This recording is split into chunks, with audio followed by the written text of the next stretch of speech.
Horror story देखने के लिए स्केरी रेड ब्लड चैनल को सब्सक्राइब करें और लेटेस्ट अपडेट के लिए बेल आइकन दबाना ना भूलें। कल्लू सेठ के यहाँ रामू नाम का लड़का काम किया करता था। वैसे तो वह बहुत अच्छे से दुकान संभालता था, पर जब भी कल्लू सेठ के रिश्तेदार दुकान पर आया करते थे तो रामू पर बहुत रोब जमाया करते थे। यह बात रामू बर्दाश्त नहीं कर पाता था। एक दिन कल्लू का भतीजा दुकान पर आया। और चाचा कैसे हो? सब बढ़िया बेटा, बहुत दिनों बाद आए हो आज। बस टाइम ही नहीं मिल पा रहा था चाचा। मेरे मौसी के लड़के की शादी आ रही है, उसके लिए एकदम बढ़िया सा एक जूता दिखा दो। आपका भतीजा सबसे अलग दिखना चाहिए। अरे बिल्कुल बेटा, एकदम ठीक कह रहे हो तुम। अरे रामू, भैया को अपनी सारी नई कलेक्शन दिखाओ। जी साहब जी। रामू ने एक एक कर सारे जूते दिखाना शुरू कर दिया, लेकिन मोहित को कोई जूता पसंद नहीं आ रहा था। तो वह गुस्से में आकर रामू पर चिल्लाने लगा। अरे ये कैसे जूते दिखा रहा है बे? कोई काम ढंग से नहीं आता तुझे। हर बार बेकार बेकार जूते दिखाता है और बोलता है कि भैया पगार बढ़वा दो मेरी। ऐसे ही चलता रहा ना तो तुझे नौकरी से निकलवा दूंगा। वो जूता दिखा जा। जी भैया। ऐसे नहीं, मेरे पाँव में पहनाओ उसे, अपने हाथों से। जब रामू मोहित को जूता पहनाने लगा तो वो जूता मोहित के पैर में छोटा था, तो मोहित का पैर बहुत दर्द करने लगा। तो उसने गुस्से में आकर रामू को लात मारकर गिरा दिया और बुरा भला कहने लगा। रामू ये सब होने के बाद बहुत गुस्से में आ गया और बोला, भैया मुझे सिर्फ एक दिन की मोहलत दे दो। कल ट्रक में एकदम नया माल आ रहा है और उसके अंदर एक बहुत ही बढ़िया डिजाइन है जो आपको जरूर पसंद आ जाएगा। ठीक है, पर अगर कल भी पसंद नहीं आया ना तो तू नौकरी से गया रामू, देख लियो। नए जूते की बात करके मोहित को तो टाल दिया, पर हकीकत में रामू के अंदर बदले की आग खोल रही थी। गुस्से में रामू भरा हुआ छुट्टी के बाद सीधा तांत्रिक के पास गया और तांत्रिक ने एक आम जूते को जानलेवा जूता बना डाला। अगले दिन जब मोहित रामू के पास आया, रामू ने जूता दिखाया। उस जूते की चमक को देखकर मोहित उस जूते के लिए ना नहीं कर पाया। अरे ये हुई ना बात रामू, इतना ज्यादा अच्छा जूता दिखाया है तूने आज, इसे तो मैं बिना ट्राई किए ही ले जाऊंगा। ये ले तेरा इनाम, सोने की चेन है, संभाल कर रखियो। और ये जूते पैक कर दे।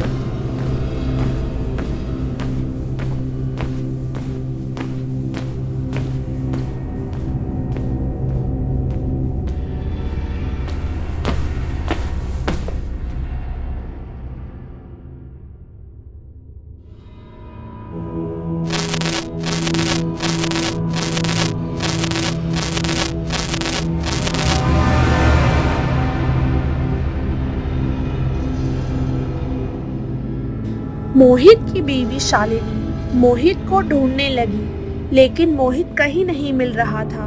उसका फोन भी बेड पर पड़ा था और वो बहुत डरी और सहमी हुई बैठी सोचने लगी कि उसके सामने ही तो मोहित कमरे में आया था, तो फिर अचानक कहाँ गायब हो गया। देखते देखते कई घंटे बीत चुके थे। जैसा कि मोहित एक नेता था, इसलिए उसे ढूंढने के लिए सीआईडी भी जुट गई। दूसरी ओर मोहित का बेटा मोहित के कमरे में आया और वो भी जूता पहनकर छत पर चला गया।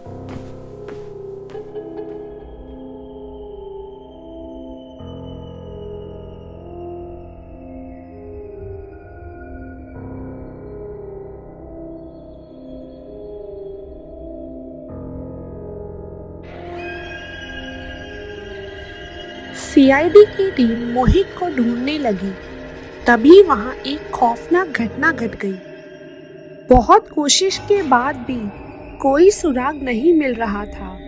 सारे लोग बच्चे के मुंह पर छपा निशान को देखकर दंग रह गए, जिसमें से खून बह रहा था। इसके अलावा और कोई निशान उसके शरीर पर नहीं था। चारों तरफ खबर फैल गई थी कि नेता का कोई अता पता नहीं है। मोहित के घर में तो जैसे मातम सा माहौल बना हुआ था। उसकी पत्नी तो सदमे में चली गई थी। एक तरफ पति और दूसरी ओर उसका इकलौता बेटा। उसकी हालत देख वह कुछ समझ ही नहीं पा रही थी। दूसरी ओर सीआईडी की पूरी टीम इन्वेस्टिगेशन पर लगी हुई थी। सर देखिए, एक सुराग मिला है। सर देखिए, ये कुछ तस्वीरें हैं जब वारदात हुई थी। सर, इन दोनों तस्वीरों में ध्यान से देखिए। जो निशान मोहित के बेटे के मुंह पर है, वही निशान के बेड के कोने में खून से बना हुआ है। सर, ये लोगो तो प्यूमा ब्रांड के जूते का है। हाँ, पर इतना सुराग काफी नहीं है। हमें कोई ठोस सबूत चाहिए। सर, पर सारी जगह अच्छे से छानबीन कर ली, लेकिन कोई सुराग नहीं मिला।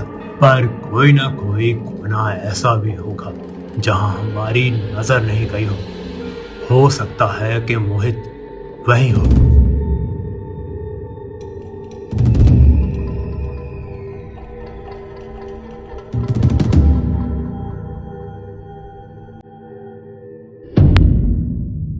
सर, यहाँ तो कोई सुराग नहीं मिल रहा। सर जल्दी आइए, देखिए ये।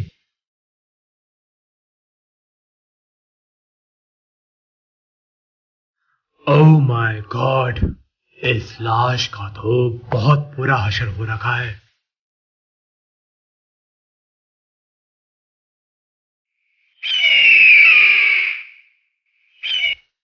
सर, उसके मुंह पर भी वही निशान है। इस निशान के पीछे कोई तो राज है सर।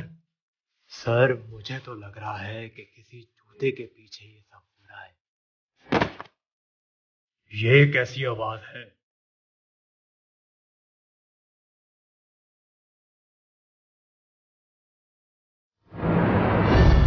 सर, उसके मुंह पर भी वही निशान है। इस निशान के पीछे कोई तो राज है सर। मोहित जी के बॉडीगार्ड से सारी डिटेल्स निकलवाई हैं कि वो कहाँ गए, किसके साथ गए और कैसे गए। जी सर। मोहित के बॉडीगार्ड से पता चला कि मोहित अपने चाचा की दुकान पर जूते लेने गया था। ये सुन सीआईडी की पूरी टीम कल्लू सेठ की दुकान पर पहुंच गई और कल्लू सेठ से पूछताछ करने लगी। कौन सा जूता लेने आया था वो? साहब, मुझे तो पता नहीं। मेरा नौकर रामू है, उसी से पूछिए आप। हाँ जी साहब। मोहित को कौन सा जूता दिया था तुमने? साहब, जो वहाँ दुकान पर है वही दिखाया। क्यों साहब, क्या हुआ? और ये तेरे गले में चेन कहाँ से आई? साहब, जब मैंने उन्हें नए माल से जूते निकाल कर दिखाए तो उन्हें वो बहुत पसंद आए। खुश होकर उन्होंने मुझे ये सोने की चेन दे दी। यही जूता दिया था ना तुम्हें? पर साहब, ये जूता तो मेरी दुकान का है ही नहीं। ऐसे कैसे? अरे साहब, पर हमारी दुकान पर इस ब्रांड के जूते होते ही नहीं हैं। एसीपी ने सारी बात बताई कि कैसे जो भी इस जूते को पहन रहा है वो मौत का शिकार हो रहा है। फिर एसीपी ने रामू को डंडे के जोर पर पूछा कि कहां से लाया है ये जूता। बहुत डांटने के बाद रामू ने बताया कि कैसे उसने तांत्रिक के पास जाकर बदला लेने के लिए जादू करवाया। यह सब सुनकर सब दंग रह गए। चल, अभी चल मेरे साथ, इसी वक्त उस बाबा के पास। रहे तो गोली मारकर उड़ा दूंगा तुझे। नहीं नहीं साहब, रुकिए, मैं लेके चलता हूँ आपको। सीपी और उसकी सारी टीम तांत्रिक की कुटिया तक पहुंच गए और वहां पहुंचते ही सबके होश उड़ गए। साधु की कुटिया में छोटी छोटी शीशियां थी जिसमें आत्माओं को बंदी बनाया हुआ था। आत्माएं कैद थी, अजीब अजीब सी आवाजें आ रही थी। सीआईडी की टीम ने जाकर तांत्रिक को बंदी बना दिया।